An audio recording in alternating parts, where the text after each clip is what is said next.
Assalamualaikum warahmatullahi wabarakatuh. Selamat pagi, salam sejahtera bagi kita semua. Ada pepatah yang mengatakan, tak kenal maka tak sayang. Maka dari itu, perkenalkan, saya Anita Putri Ismayanti dari Pendidikan Guru Sekolah Dasar Fakultas Keguruan dan Ilmu Pendidikan Universitas Muhammadiyah Surakarta. Ya, pendidikan adalah suatu hal yang penting dalam kehidupan karena perkembangan atau perubahan serta kemajuan bangsa sendiri itu bergantung kepada terletak pada kualitas pendidikannya sendiri.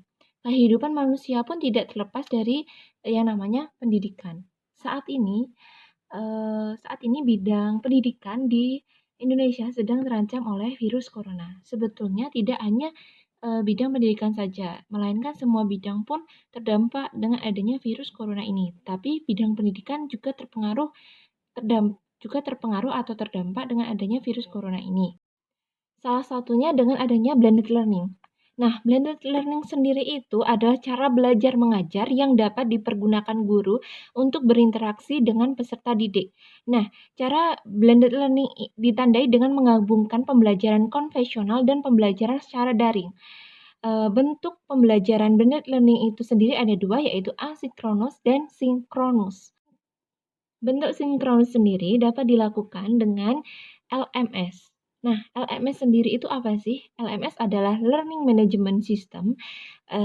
Learning Management System ini adalah media yang dapat digunakan untuk mengantarkan proses pembelajaran yang disiapkan untuk siswa dan guru melalui perangkat lunak.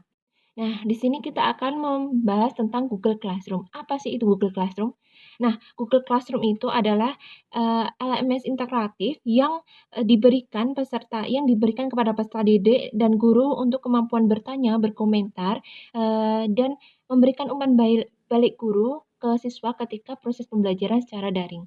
Kita tahu bahwa Google Classroom dapat dilakukan lebih mudah dan menyebarkan informasi lebih luas.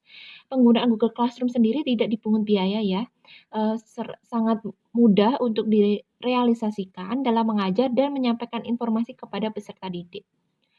Nah, untuk tahap pembelajaran sendiri itu ada perencanaan, pelaksanaan, dan serta evaluasi. Semua pembelajaran itu memerlukan tahap pembelajaran.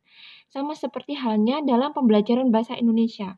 Bahasa Indonesia sendiri merupakan mata pelajaran wajib bagi anak sekolah dasar sebagai pendidik, dan bahasa Indonesia pun diterapkan dalam kehidupan sehari-hari.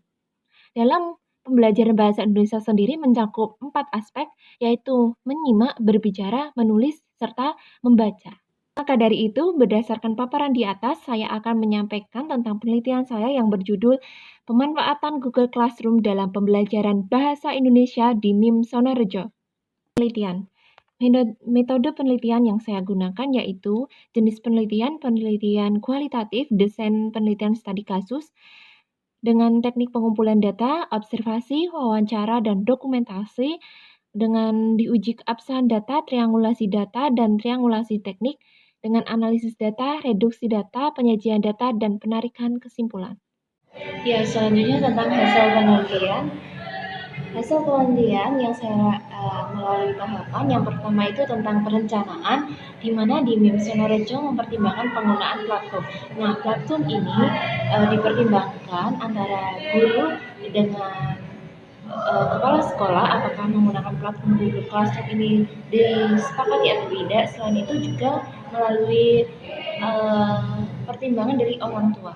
Nah, selanjutnya guru juga harus menyiapkan RPP karena RPP ini akan menjadi materi pembahasan yang akan dipelajari. Nah, untuk menyiapkan materi sendiri, guru harus menyiapkan materi jauh-jauh hari sebelum memposting ke dalam Google Classroom. Selanjutnya yaitu untuk tahap pelaksanaan. Untuk tahap pelaksanakannya sendiri itu yang pertama mengecek kehadiran siswa. Nah, setelah mengecek kehadiran siswa, guru juga memberikan dan menyampaikan materi yang akan dipelajari itu. Nah, media pembelajaran yang digunakan di sini, guru bisa menggunakan media pembelajaran melalui YouTube. Nah, link YouTube sendiri itu, guru juga bisa membuat media pembelajaran, misal guru menerangkan, terus membuat video, terus diupload, atau kalau tidak, guru bisa Guru bisa mengambil dari YouTube yang sesuai dengan materi yang akan diajarkan. Yang keempat yaitu metode.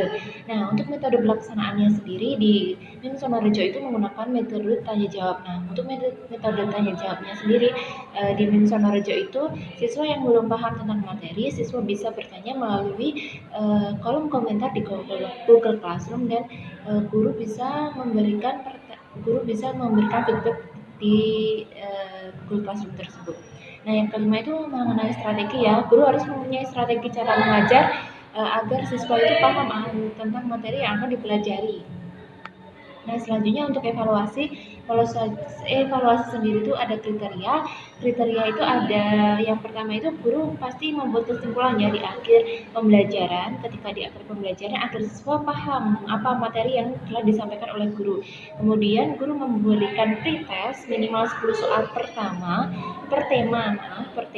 Jadi guru memberikan soal pretest tersebut. Kemudian bagi siswa yang kurang nilainya akan mendapatkan tugas ulang. Jadi bagi siswa yang di bawah KKM akan mendapatkan tugas ulang.